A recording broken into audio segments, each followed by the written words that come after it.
Sobre transtornos alimentares. Hoje a gente vai falar um pouco sobre anorexia e bulimia.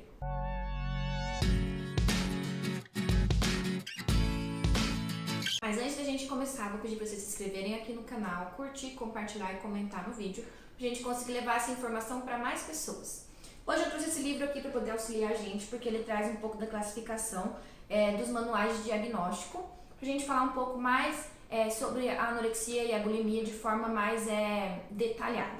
Quando a gente está falando de anorexia, a gente está falando de uma pessoa que ela começa a perder peso porque ela começa a parar de comer. Então assim, ela começa a ter uma recusa alimentar, muitas vezes escondida, para que os pais não percebam, para que as pessoas que convivam junto não percebam. Então evita comer na frente de outras pessoas, tá sempre dizendo que já tá satisfeita, que já comeu, que não tá com fome agora. E aí vai deixando aos poucos de comer por ter um medo intenso de ganhar peso. Então se eu não como, eu não vou engordar. E aí com o tempo essa pessoa ela vai ficando realmente sem fome. E ela vai deixando de comer, ela fica 1, 2, 3 dias sem comer, a ponto de parar no hospital porque não tem vitaminas, né? Não tem nutrientes suficientes para que o corpo se mantenha de pé. E aí, por que esse transtorno ele é tão preocupante? Porque as pessoas podem chegar a morrer com o transtorno de anorexia. Por quê? Porque essa pessoa se restringe tanto à alimentação que o corpo dela chega a definhar, anemia e tudo mais, a ponto de realmente o corpo ficar tão fraco que venha a falecer. Então, como que a gente vai perceber se a gente tem um transtorno alimentar ou não? A gente vai começar percebendo pelos pontos que eu vou destacar aqui agora, que vem trazer o DSM-4. Ele fala então assim, uma recusa de manter o corpo no peso normal, ou quer manter o corpo abaixo do normal. Lembrando que essa pessoa não é que ela quer deixar o corpo com um peso menor do que o normal. Ela tem uma distorção de imagem, onde mesmo ela estando esquelética, ela vai acreditar que ela está acima do peso. Então a gente tem algumas ferramentas que vão estar auxiliando a pessoa a perceber o corpo dela, para ela ver que não, ela não está gorda, ela está magra, porque na visão dela no espelho ela vai se ver como uma pessoa que está acima do peso.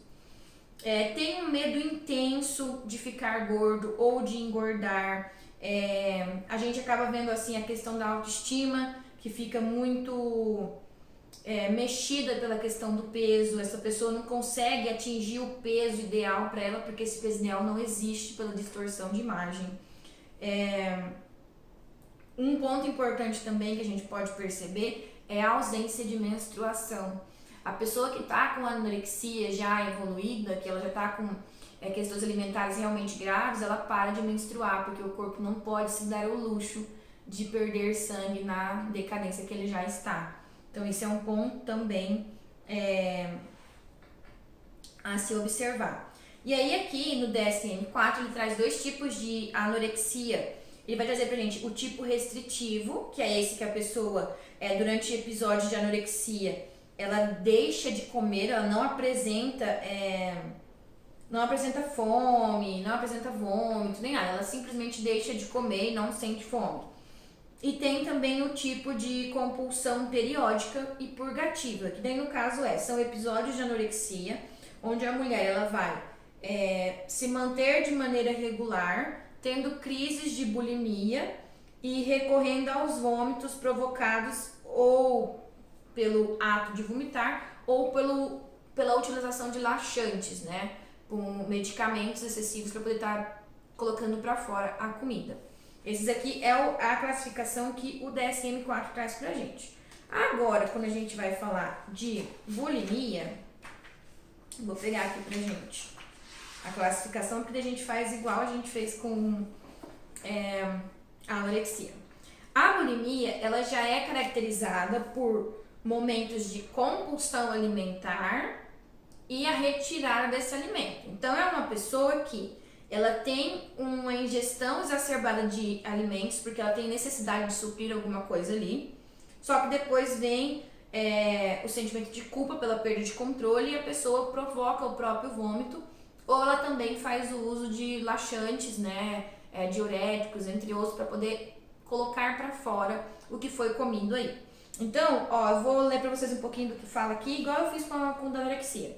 Então, quando a gente fala do surgimento de crise de bulimia, a gente está falando de pessoas que elas fazem a ingestão durante um período sem controle da alimentação, uma quantidade de alimentos que é nitidamente superior ao que ela consegue comer, e depois aí vem a sensação de perda de controle sobre o comportamento alimentar durante a crise, sentimento de culpa, a necessidade de controlar o corpo, e aí vem os comportamentos no qual são os comportamentos compensatórios, que são inapropriados, que daí a gente vai ver que a pessoa vai provocar o próprio vômito, vai fazer o uso excessivo de laxantes e diuréticos para poder tentar expelir essa comida que comeu. Deixa eu ver o que mais.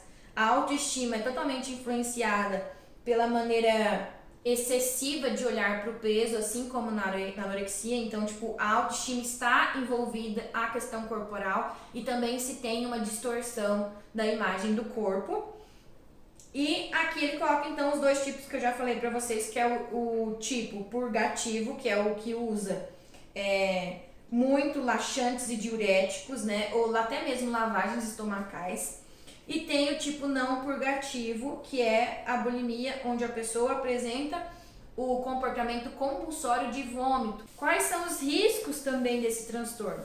Assim como a anorexia, a pessoa pode ficar muito fraca, né, sendo até hospitalizada,